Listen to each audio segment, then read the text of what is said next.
I recently went on a date with a guy from my school who I met on a dating app.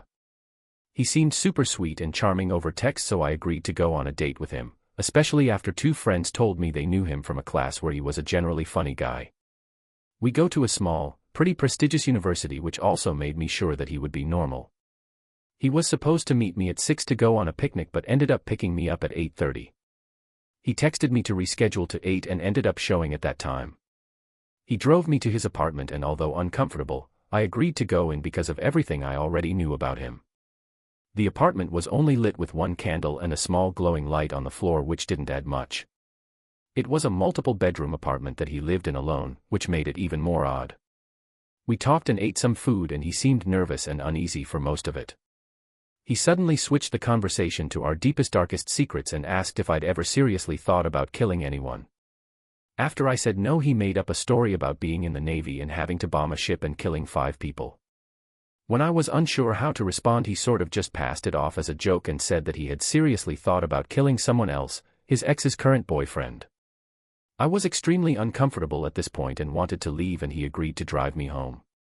Before we left, he said he wanted to show something to me and pulled out a rifle that he pointed in my direction. When I got startled, he remained eerily calm and said he got it for hunting but couldn't think of even killing an animal.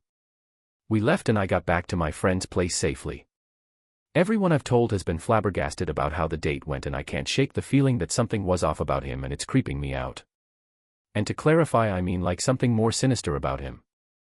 Today, my boyfriend told me about something super bizarre. He was telling me how he got up early in the morning because he needed to use the bathroom, and when he got out and looked down the hall, he claimed to have seen me sitting on the couch in an awkward and rather uncomfortable-looking position, as he described it. My back was to him, and I was wearing a common outfit of mine. Blue jeans with a green tank top. He thought it was weird I was sitting on the couch fully dressed at 5 a.m., but figured I just couldn't sleep and decided to get ready early. He, on the other hand, was exhausted. So he went back to bed without saying anything. But when he returned to our shared room, he found me still sleeping in bed.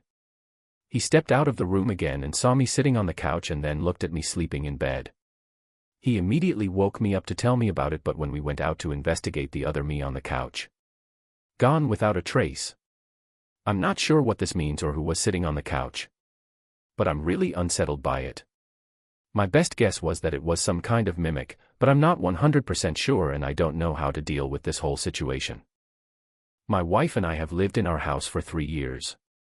It's an older house built in the 50s. There were a few times when I was at work that my wife would call me and tell me she heard footsteps, talking, and doors being closed when she was alone during the day. I always take her seriously. I never want to be that asshole husband/boyfriend in horror films that calls their significant other crazy and gaslight them.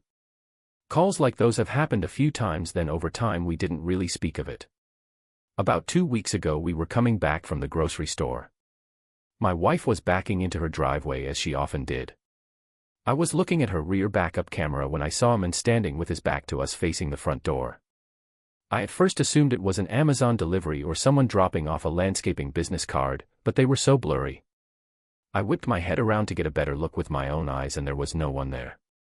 I immediately turned to my wife with a look of shock. "You saw him, didn't you? Sometimes he stands near the trash cans.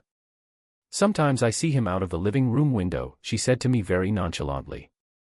She even told me one time she got a good look at his face one day. She was folding laundry in the living room and looked up to see his face pushing through the wall, like the spandex wall trick from the first Nightmare on Elm Street. "He seems pretty harmless, he never comes inside, and he only comes during the day." Look, this is probably gonna sound a bit weird. So recently I've been doing very well. Recently recovered from anorexia, and I would say that my mind feels the most lucid it has felt in the past 10 years. Also, I'm 23 as of now. I work as a preschool teacher. The kids I teach are my entire life and have been the best influence in my life since I've recovered. For a while now, I have started having this perpetual gut feeling inside me, and it pretty much happens everywhere. I feel like I know if a person has good or bad intentions before they even open their mouth to say anything to me. Sometimes I even feel sad, because I can see the pain in people's faces. The suffering they've endured. It's like I just know. Sometimes I get these fleeting but horrifying feelings of anger, despair, or grief because once in a while I come across a really bad egg. I get a feeling like they've done something pretty bad or hurt a lot of people. It freaks me out a fair bit. I just think it's pretty creepy that I feel so assured. My assumptions about people when I meet them are always proven correct at a later stage.